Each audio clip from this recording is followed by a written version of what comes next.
الرحمن الرحيم يا أيها النبي قل لأزواجك إن كنتن تردن الحياة الدنيا وزينتها فتعالين أمتعكن وأسرحكن سراحا جميلا وإن كنتن تردن الله ورسوله والدار الآخرة فإن الله أعد للمحسنات منكن أجرا عظيما يا نساء النبي من يأت منكن بفاحشة مبينة يضاعف لها العذاب ضعفين وكان ذلك على الله يسيرا۔ اے نبی جی، آپ اپنی ازواج سے کہیے اگر تم دنیاوی زندگی اور اس کی زینت چاہتی ہو تو تم آؤ، میں تم کو کچھ سامان دے دوں اور میں تم کو اچھی طریقے سے رخصت کر دوں، اور اگر تم اللہ اور اس کے رسول اور آخرت کو چاہتی ہو تو اللہ نے تم میں سے نیکی کرنے والیوں کے لیے بڑا اجر تیار کیا ہے۔ اے نبی کی عورتیں جو تم میں سے کھلی بے حیائی لے آئے تو اس کے لیے دوگنا عذاب دیا جائے گا اور یہ اللہ پر آسان ہے۔ کل کی مجلس میں غزوہ احزاب کے سلسلے میں حضرات مفسرین نے جو ہدایات قائم فرمائی ہے اور ہمارے لیے جو عبرتیں ذکر فرمائی ہیں ان کا تذکرہ ہو رہا تھا، اور اخلاص کے سلسلے میں کچھ باتیں ذکر کی گئی تھی جو غزوہ احزاب کے پورے واقعے میں حضرات صحابہ کرام میں جو اخلاص موجود تھا اس سلسلے میں کچھ باتیں ذکر کی گئی تھی۔ اخیر میں حضرات صوفیہ کرام کے قول کو ذکر کیا تھا کہ اللہ رب العزت کے نزدیک کل قیامت کے دن اعمال کا وزن کیا جائے گا، اعمال کو گینا نہیں جائے گا، اور دوسرا قول ذکر کیا تھا کہ اللہ کے یہاں اعمال کا حسن مطلوب ہے، کثرت مطلوب نہیں ہے، اور اعمال میں حسن جو پیدا ہوتا ہے وہ اخلاص سے پیدا ہوتا ہے، اور اس سلسلے میں مخلص کس کو کہتے ہیں اس کی بھی تعریف بتلائی گئی تھی، اور اس سلسلے میں اللہ کے رسول صلی اللہ علیہ وسلم کی ایک روایت کو بیان کیا تھا۔ حضرت ذوالنون مصری رحمت اللہ علیہ جو بہت بڑے بزرگ گزرے ہیں، ان سے کسی نے پوچھا کہ کوئی آدمی اللہ کے برگزیدہ بندوں میں سے ہو یا اللہ کے خاص بندوں میں سے ہو تو ہمیں کیسے پتا چلے گا؟ حضرت ذوالنون مصری رحمت اللہ علیہ سے کسی نے پوچھا کہ ایک آدمی اللہ کے برگزیدہ بندوں میں سے ہے، اللہ کے خاص بندوں میں سے ہے، ہمیں کیسے پتا چلے گا کہ یہ اللہ کے برگزیدہ بندوں میں سے ہے، یہ اللہ کے خاص بندوں میں سے ہے؟ حضرت ذوالنون مصری رحمت اللہ علیہ نے فرمایا 4 باتوں سے معلوم ہوگا۔ نمبر 1، راحت اور آرام کی فکر نہ کرتا ہو، ہر وقت اللہ رب العزت کی عبادت میں مشغول رہتا ہو، اپنی طاقت کے مطابق اور اپنی وسعت کے مطابق ہر وقت راحت اور آرام کی پرواہ نہ کرتا ہو، نمبر 1۔ نمبر 2، اس کے پاس جتنی مال و دولت ہے اللہ رب العزت نے اس کو خرچ کرنے کی طاقت بھی عطا فرمائی ہو کہ وہ اپنی وسعت کے مطابق اللہ کے راستے میں خرچ بھی کرتا ہو، نمبر 2۔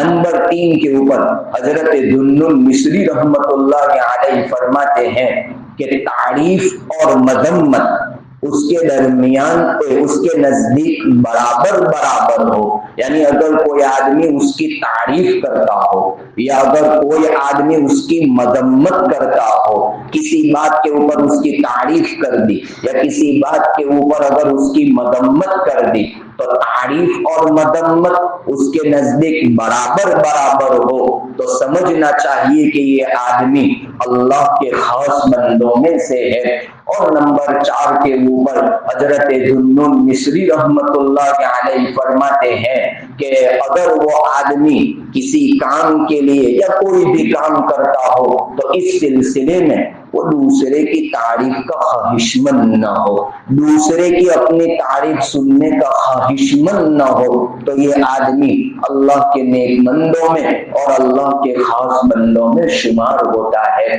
اسی لیے ایک عقل مند کا قول ہے کہ اپنی عبادت کا ادب اور اپنی عبادت کا ادب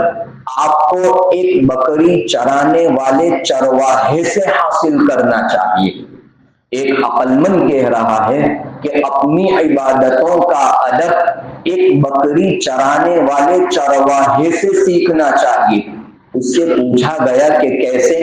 تو وہ عقل مند کہہ رہا ہے کہ آپ نے کسی بکری چرانے والے کو دیکھا ہوگا کہ اگر وہ اپنی بکریوں کے سامنے نماز پڑھتا ہے یا کوئی نیکی کا کام کرتا ہے تو وہ اس کا منتظر نہیں ہوتا ہے کہ بکریاں میری تعریف کرے، وہ اس کا منتظر نہیں ہوتا ہے کہ بکریاں میری تعریف کرے۔ لہذا ہر عمل کرنے والے کو یہ دھیان میں نہیں آنا چاہیے کہ میں فلاں کام کروں تو فلاں آدمی میری تعریف کرے، میں فلاں کام کروں تو فلاں آدمی میری مذمت کرے۔ کسی بھی قسم کے کوئی خواہش مند دوسرے کی تعریف اور مذمت کا نہیں ہونا چاہیے۔ ایک بکری چرانے والا چرواہا اپنے اس عمل کے ذریعے ہمیں یہ نصیحت کر رہا ہے کہ جس طرح وہ بکریوں سے تعریف کا خواہش مند نہیں ہوتا ہے، لہذا دل و دماغ کے اندر کسی آدمی کی تعریف اور مذمت کا خواہش مند نہیں ہونا چاہیے۔ حضرت شقیق ابن ابراہیم رحمت اللہ علیہ جو بہت بڑے بزرگ گزرے ہیں، حضرت شقیق ابن ابراہیم رحمت اللہ علیہ سے ایک آدمی نے پوچھا، وہ آدمی ان کے پاس پہنچا اور وہ آدمی ان سے کہنے لگا کہ لوگ مجھے صالح کہتے ہیں، لوگ مجھے نیک کہتے ہیں، مجھے کیسے پتا چلے گا کہ میں صالح ہوں، میں نیک ہوں؟ بہت اچھا سوال کیا ہے۔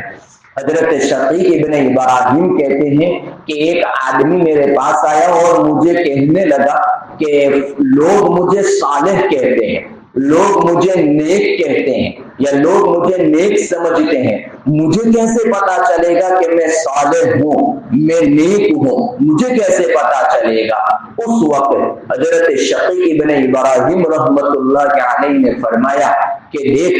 تو اپنے باطن کی جو باتیں ہیں،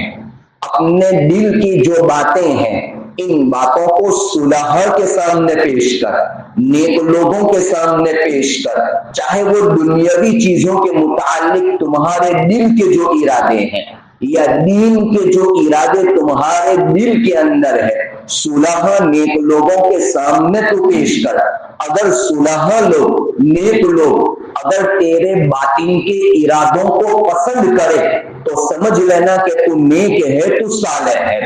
حضرت شقیق ابن ابراہیم کہہ رہے ہیں کہ اپنے دل کے جو ارادے ہیں، چاہے وہ دنیاوی قبیل سے ہو چاہے دینی قبیل سے ہو، جو بھی معاملہ، جو بھی ارادے دل کے ہو، اس کو صلحاء کے سامنے پیش کر، نیک لوگوں کے سامنے پیش کر۔ اگر نیک لوگ تمہارے ارادوں کو پسند کرتے ہیں تو سمجھنا کہ تو نیک ہے، تو صالح ہے۔ ایک بات۔ نمبر 2 کے اوپر حضرت شقیق ابن ابراہیم فرماتے ہیں تو دنیا کو اپنے دل کے اوپر پیش کر۔ اگر تیرا دل دنیا کو ٹھکرا دیتا ہے تو سمجھنا کہ تو نیک ہے، تو صالح ہے۔ ہاں، جتنی ضرورت ہے اس ضرورت کے بقدر اگر انسان اختیار کرتا ہے تو یہ تو ممدوح چیز ہے، اچھی چیز ہے، یہ کوئی بری چیز نہیں ہے۔ لیکن لیکن اگر دنیا آئی اور زیادہ کی لالچ تیرے دل کے اندر بیٹھی ہوئی ہے اور تیرا دل اس کو ٹھکراتا نہیں ہے تو سمجھنا کہ تو صالح نہیں ہے، تو نیک نہیں ہے۔ اور نمبر 3 کے اوپر فرماتے ہیں تو موت کو اپنے نفس کے اوپر پیش کر۔ اگر موت کو تیرا نفس قبول کر لیتا ہے، راضی ہو جاتا ہے کہ ہاں ابھی موت آئے تو میں اس کے لیے تیار ہوں، تیرا نفس اگر اس کے لیے راضی ہے تو سمجھنا کہ تو نیک ہے، تو صالح ہے۔ پھر آگے فرماتے ہیں کہ اگر کسی کے اندر یہ تینوں باتیں موجود ہو، یعنی نیک لوگوں کے سامنے اس کے ارادوں کو بھی پیش کیا گیا، نیک لوگوں نے اس کے ارادوں کو پسند کیا، دل کے اوپر دنیا کو پیش کیا گیا، دل میں دنیا کو ٹھکرا دیا، نیز موت کو دل کے اوپر پیش کیا، موت کے لیے دل تیار ہو گیا، اگر یہ تینوں باتیں دل کے اندر موجود ہے تو پھر اللہ رب العزت سے عاجزی کر کہ تیرے اعمال میں ریا پیدا نہ ہو جائے، اس لیے کہ اگر ریا پیدا ہو جائے گا تو وہ تیرے اعمال کو غارت کر دے گا۔ لہذا اپنے آپ کو صالح اور نیک بنانا ہے تو ان 3 صفات کو اختیار کرنا پڑے گا۔ اسی لیے دوسرا قول حضرت شقیق ابن ابراہیم رحمت اللہ علیہ کا ہے، فرماتے ہیں اعمال کا قلعہ 3 چیزیں ہیں، 3 چیزوں کے ذریعے اعمال کی حفاظت ہوتی ہے۔ اعمال کا قلعہ 3 چیزوں میں ہے۔ نمبر 1، جو بھی عمل کرے دل کے اندر یہ اعتقاد پیدا کر کہ اللہ رب العزت کی توفیق ہی سے میں نے یہ عمل کیا ہے، سب سے پہلے دل کے اندر یہ اعتقاد پیدا کر۔ لہذا اگر یہ اعتقاد پیدا ہو جائے گا کہ مجھے عمل کی توفیق اللہ ہی نے بخشی ہے، اپنے ہنر کا، اپنے کمال کا، اپنی صلاحیت کا، اپنی قابلیت کا اس میں کوئی دخل نہیں ہے، اگر یہ بات دل میں پیدا ہو تو دل میں عجب پیدا نہیں ہوگا، دل میں تکبر پیدا نہیں ہوگا۔ نمبر 2 کے اوپر فرماتے ہیں کہ اگر کوئی بھی کام کرے تو اس کے لیے اللہ کی رضامندی کو ملحوظ رکھ کہ میں یہ کام کے ذریعے اللہ کی رضا ہی کو چاہ رہا ہوں، اگر یہ بات دل کے اندر پیدا ہوگی تو پھر دل کے اندر سے خواہشات کا جو غلبہ ہوگا وہ غلبہ ختم ہو جائے گا۔ آج انسان دنیا میں جو کچھ کر رہا ہے وہ اپنی خواہشات کی بنا پر کر رہا ہے۔ مثال کے طور پر نماز کا وقت ہوا ہے لیکن کام کرنے کے لیے جانا ہے تو دل کے اندر یہی خواہش ہے کہ پہلے کام کر لوں اس کے بعد نماز پڑھوں، لیکن اگر اللہ کی رضا کے خاطر کہ نہیں میں پہلے نماز پڑھ لوں گا تو اس کی بنا پر خواہشات دب جائے گی، خواہشات مغلوب ہو جائے گی۔ اور نمبر 3 کے اوپر فرماتے ہیں جو بھی کام کرے اس کے اجر کو اللہ رب العزت ہی سے امید رکھنی چاہیے کہ میرا اجر اللہ رب العزت ہی عطا فرمائیں گے۔ اور ان 3 حاصل کرنے کے لیے یہ 3 کام اگر حاصل ہو جائے تو اخلاص پیدا ہو جائے گا۔ ایک واقعہ ذکر کرتا ہوں، ذہن میں آیا، ابن قتیبہ رحمت اللہ علیہ نے یہ جو بات ذکر کر رہا ہوں کہ اللہ ہی کی رضا کے لیے اپنے کام کرنا چاہیے اور اللہ ہی سے اس کی سزا اور اس کی ادا اور اس کے ثواب کی امید رکھنی چاہیے۔ ابن قتیبہ رحمت اللہ علیہ نے اپنی مشہور کتاب عیون الاخبار کے اندر ایک واقعہ ذکر کیا، بہت اچھا واقعہ ذکر کیا ہے۔ حضرت مسلمہ رحمت اللہ علیہ نے ایک مرتبہ ایک قلعے کا محاصرہ کیا تھا، ایک مسلم فوج کو لے کر ایک قلعے کا محاصرہ کیا تھا۔ تقریباً کافی دن گزر گئے لیکن وہ قلعہ فتح نہیں ہو رہا تھا، تو دل و دماغ کے اندر سوچا کہ کوئی ایسی تدبیر اختیار کی جائے جس کی بنا پر یہ قلعہ فتح ہو جائے۔ بہت غور و فکر کے بعد ذہن کے اندر یہ بات آئی کہ یہ جو قلعہ ہے اس کے وہاں سے ایک سرنگ جا رہی ہے، لہذا اگر سرنگ میں سے ہمارا کوئی آدمی چلا جائے اور دروازہ کھول دے تو جس کی بنا پر ہمارے لیے فتح آسان ہو جائے گی۔ کافی دن گزر گئے تھے لیکن فتح کی کوئی صورت پیش نہیں آ رہی تھی، تو سوچا کہ سرنگ کے راستے سے داخل ہو کر قلعے کے دروازے کو کھول دیا جائے تو جس کی بنا پر فتح آسان ہو جائے گی، لیکن یہ کام کوئی آسان تھا نہیں، بڑا مشکل کام تھا، اس لیے آپ نے اس کام کے اوپر کسی کو مجبور نہیں کیا، البتہ آپ نے اعلان کیا کہ اپنی رضامندی سے جو آدمی یہ کام کرنا چاہتا ہو وہ ہمارے سامنے اپنا نام پیش کرے۔ کافی وقت گزر گیا، کوئی آدمی حاضر نہیں ہوا، شام کا وقت تھا، ایک سپاہی آپ کے سامنے آیا جس نے خود پہنی ہوئی تھی اپنے جسم کے اوپر، پورا جسم اس کا چھپا ہوا تھا، زرہ پہنی ہوئی تھی اور چہرے کے اوپر خود جو لوہے کی ہوتی ہے وہ پہنی ہوئی تھی، اور اس نے حضرت مسلمہ سے کہا کہ میں تیار ہوں اس کام کے لیے۔ حضرت مسلمہ رحمت اللہ علیہ نے اجازت دے دی کہ ٹھیک ہے، لہذا وہ آدمی، وہ سپاہی سرنگ کے راستے سے اندر داخل ہوا اور دروازے کو کھول دیا، قدرتی طور پر اللہ رب العزت نے فتح حاصل فرما دی، واقعہ ختم ہو گیا۔ حضرت مسلمہ رحمت اللہ علیہ نے پھر اپنے لشکر کے درمیان اعلان فرمایا کہ وہ سرنگ میں جانے والا سپاہی ہمارے سامنے آئے تاکہ ہم اس کا اعزاز اور اس کا اکرام کریں۔ آپ نے اعلان کیا، کوئی آدمی اٹھا نہیں، فوج کے اندر سے کوئی بھی سامنے نہیں آیا، مسلسل 3 دن تک آپ نے اعلان کیا، لیکن نتیجہ وہی کا وہی رہا کہ کوئی بھی آدمی کھڑا نہیں ہو رہا ہے، کوئی سامنے نہیں آ رہا ہے۔ تو حضرت مسلمہ رحمت اللہ علیہ نے چوتھے دن اعلان کرایا کہ میں نے اپنے خادم خاص کو اجازت دے دی ہے کہ وہ سرنگ میں جانے والا سپاہی جب بھی میری ملاقات کے لیے آنا چاہے میں ملاقات کے لیے تیار ہوں، اس کو کوئی روک ٹوک نہیں ہوگی، اور اخیر میں کہہ رہے ہیں کہ میں اس کو خدا کا واسطہ دے کر کہہ رہا ہوں، حضرت مسلمہ کہہ رہے ہیں میں اس کو خدا کا واسطہ دے کر کہہ رہا ہوں کہ وہ ایک مرتبہ ضرور میری ملاقات کرے۔ جب یہ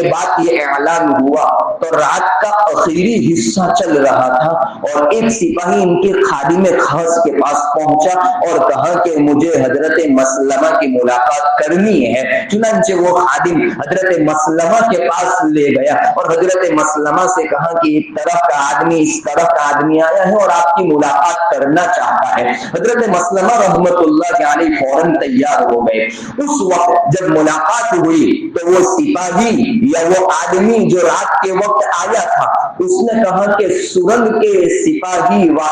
میں جانے والا سپاہی آپ کی ملاقات کے لیے تیار ہے، لیکن اس کے لیے 3 شرطیں ہوگی، جب یہ 3 شرطیں منظور ہو تو وہ سپاہی آپ کی ملاقات کے لیے تیار ہے۔ نمبر 1، خلیفۃ المسلمین کے سامنے اس واقعے کا تذکرہ نہ کیا جائے۔ وہ پہلی شرط رکھ رہا ہے کہ خلیفۃ المسلمین یعنی مسلمانوں کے جو خلیفہ ہیں ان کے سامنے اس واقعے کا تذکرہ نہ کیا جائے، یعنی فتح اس طرح حاصل ہوئی، سرنگ میں اس طرح آدمی گیا تھا، اس طرح دروازہ کھول دیا گیا، اس طرح کے کسی قسم کے واقعے کی خلیفۃ المسلمین کے سامنے اس کا تذکرہ نہ کیا جائے، نمبر 1۔ نمبر 2 کے اوپر اس کو کسی قسم کا کوئی انعام نہ دیا جائے، کوئی بھی انعام نہ دیا جائے، اور نمبر 3 کے اوپر اس سے یہ نہ پوچھا جائے کہ تو کون ہے، تیرا نام کیا ہے، کس قبیلے سے تعلق رکھتا ہے، تیرا گھر کہاں ہے۔ عجیب اخلاص تھا، وہ کہہ رہا ہے یہ تینوں شرطیں ہوگی تو پھر وہ سرنگ میں جانے والا سپاہی آپ کی ملاقات کے لیے تیار ہے۔ جب حضرت مسلمہ رحمت اللہ علیہ نے کہا ٹھیک ہے وہ تینوں شرطیں مجھے منظور ہے، تو اس وقت اس رات میں آنے والے آدمی نے کہا میں ہی سرنگ میں جانے والا آدمی تھا، یہ کہتے ہوئے وہ آدمی چلا گیا۔ حضرت مسلمہ رحمت اللہ علیہ کا راوی فرماتے ہیں حضرت مسلمہ رحمت اللہ علیہ کا اس وقت سے ہمیشہ وہ معمول رہا تھا کہ جب بھی وہ نماز پڑھاتے تھے، چاہے وہ تنہا چاہے وہ امامت کرواتے ہو یا چاہے وہ تنہا نماز پڑھاتے ہو، نماز کے بعد آواز بلند آواز سے یہ دعا فرمایا کرتے تھے، یا اللہ میرا حشر اس سرنگ میں جانے والے سپاہی کے ساتھ فرمانا، کل قیامت کے دن میرا حشر اس سرنگ میں جانے والے سپاہی کے ساتھ فرمانا ہمیشہ حضرت مسلمہ کا یہ معمول رہا تھا، اور پھر کہہ رہے ہیں کہ اپنے ایسے گمنام بندوں کو اپنی بہشت کے اندر جگہ دے کر تو شاید نشان بدلا عطا فرمانا۔ یہ وہ اخلاص تھا کہ حتیٰ کہ اتنا بڑا کام کر رہے ہیں، حالانکہ کوئی معمولی کام نہیں تھا، لیکن پھر بھی شرط ایسی لگا رہے ہیں کہ اس سے یہ پوچھا نہ جائے کہ اس کا نام کیا ہے، کس قبیلے سے تعلق رکھتا ہے، اس کا گھر کہاں ہے، یہ بھی نہ پوچھا جائے۔ اور آج تک مورخین فرماتے ہیں آج تک پتہ نہیں چلا کہ وہ سرنگ میں جانے والا سپاہی کون تھا۔ حضرت مسلمہ کو بھی معلوم نہیں ہوا، حالانکہ وہ تو گورنر تھے، وہ تو مسلم کے سپہ سالار تھے، لیکن اس کے باوجود پتہ نہیں چلا کہ وہ سرنگ میں جانے والا سپاہی کون تھا۔ یہ اخلاص کے عظیم درجے کے اوپر پہنچے ہوئے تھے۔ اسی لیے حضرت مفتی شفیع صاحب رحمت اللہ علیہ فرمایا کرتے تھے، حضرات صحابہ کرام کی زندگیوں کو آپ دیکھیں گے تو آپ کو عبادات کی اتنی کثرت نظر نہیں آئے گی، لیکن ان کا اخلاص ایسا اعلیٰ درجے کا تھا کہ جو دوسرے تمام امتی کے اعمال سے ان کا عمل بڑھا ہوا تھا۔ یہ اخلاصی کا نتیجہ تھا۔ آج ہمارے صفوں کے اندر ایسا کوئی آدمی بھی موجود نہیں ہے، بلکہ اگر کوئی کام کرتے ہیں تو دل میں تو نہیں، لیکن دل کے اندر تو یہی چاہتا ہے کہ فلاں آدمی میری تعریف کرے کہ اس نے یہ کام کر دیا، یا یہ کہ پھر لوگوں سے ہم بیان کرتے پھرتے ہیں، حالانکہ یہ اخلاص کے خلاف ہے۔ لہذا اخلاص کا مطلب ہی یہی ہوتا ہے کہ ہم تعریف کے خواہش مند نہ ہو۔ اسی لیے عقل مند کہہ رہا ہے کہ اعمال کی درستگی اور اعمال کی سلامتی 4 چیزوں سے ہوتی ہے۔ اعمال کی درستگی اور اعمال کی سلامتی 4 چیزوں سے ہوتی ہے۔ نمبر 1، آپ جو بھی عمل کریں اس عمل کے ذریعے پہلے علم حاصل کرنا چاہیے، اس لیے کہ بسا اوقات آپ کوئی عمل کرنے جائیں گے اور آپ کے پاس اس کا علم نہیں ہوگا تو ایسے سلسلے میں آپ کام بنانے کے مقابلے میں بگاڑ دیں گے۔ جیسا کہ ایک آدمی الیکٹرک کا کام نہ جانتا ہو لیکن کام شروع کر دے تو ظاہری بات ہے بنانے کے مقابلے میں زیادہ بگاڑ دے گا۔ اس لیے دین کے اندر بھی جو بھی عمل کرے اس سے پہلے علم کا ہونا ضروری ہے۔ یہ اعمال کی درستگی کے لیے سب سے پہلے ضروری ہے۔ نمبر 2 کے اوپر جو بھی عمل کرے اپنی نیت کو پہلے صحیح کرے، درست کرے کہ میں اللہ کی رضا کے لیے ہی یہ کام کر رہا ہوں۔ اور نمبر 3 کے اوپر فرما رہے ہیں کہ